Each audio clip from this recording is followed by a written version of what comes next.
আমাৰ মনত যদি 5টা ভাল গুণ আছে, বেয়া আছে 100টা।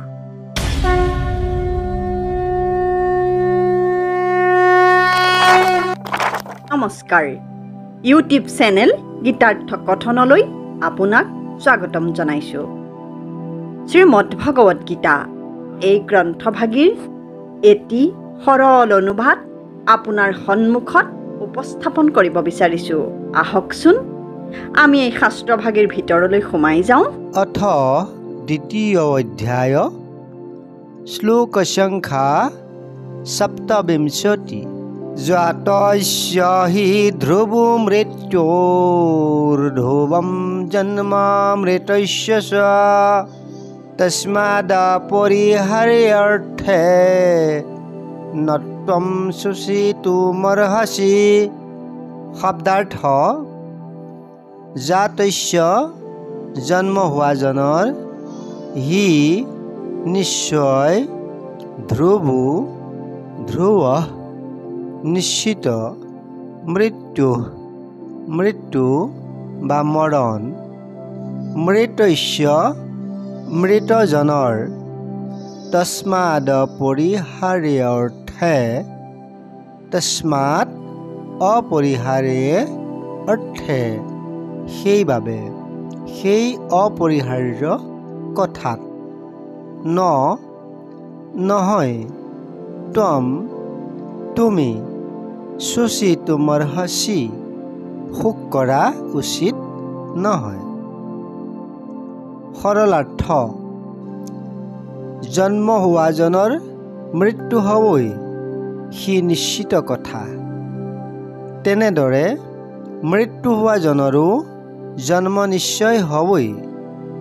গতিকে এইবিলাক অনিবাৰ্য বিষয়ত তুমি শোক কৰা উচিত নহয়। সৰল পদ্য ভাঙনি: যিজন জনম ধৰে তাহাৰ মৰণ আছে, মৃত্যুজনো জন্মিবে নিশ্চয়। ইটো মহাবীৰ পাৰ্থ কদাপি নহয় ব্যৰ্থ, আকলাগি শোক নোযোৱায়।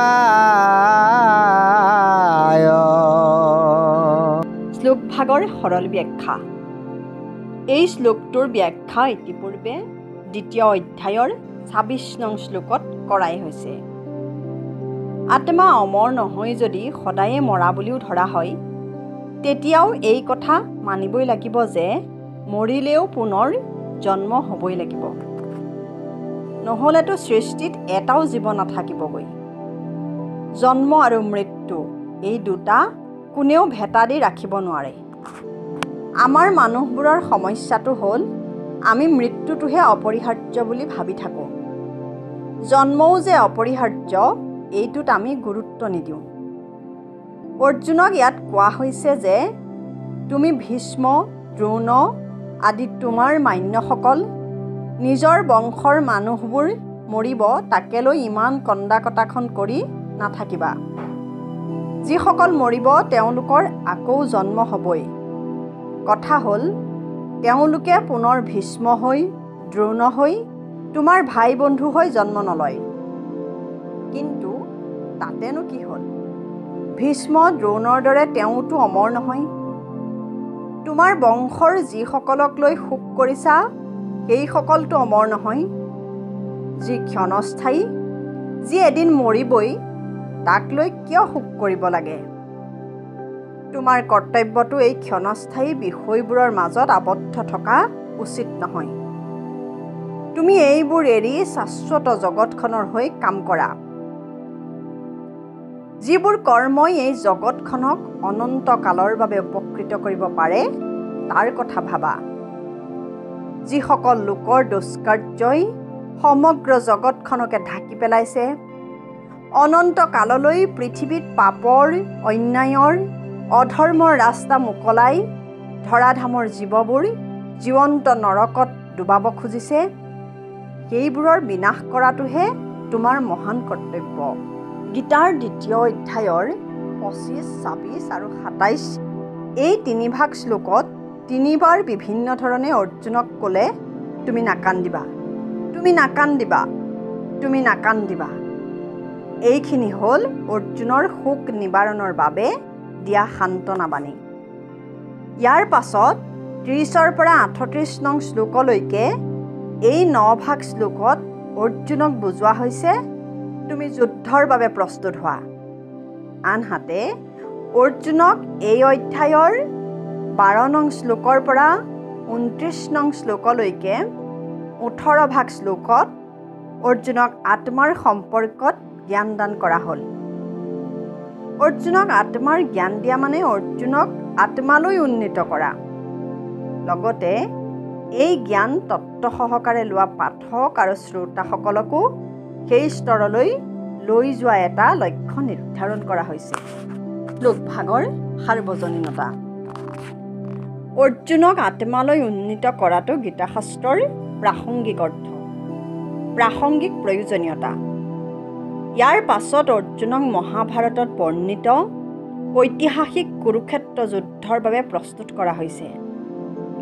কিন্তু আমি শ্ৰোতা বা পাঠক হিচাপে সকলো কথা শুনি থাকি বুজি হৃদয়ঙ্গম কৰি আমিও অৰ্জুনৰ দৰে বিশুদ্ধ আত্মাত পৰিণত হ'ব লাগিব।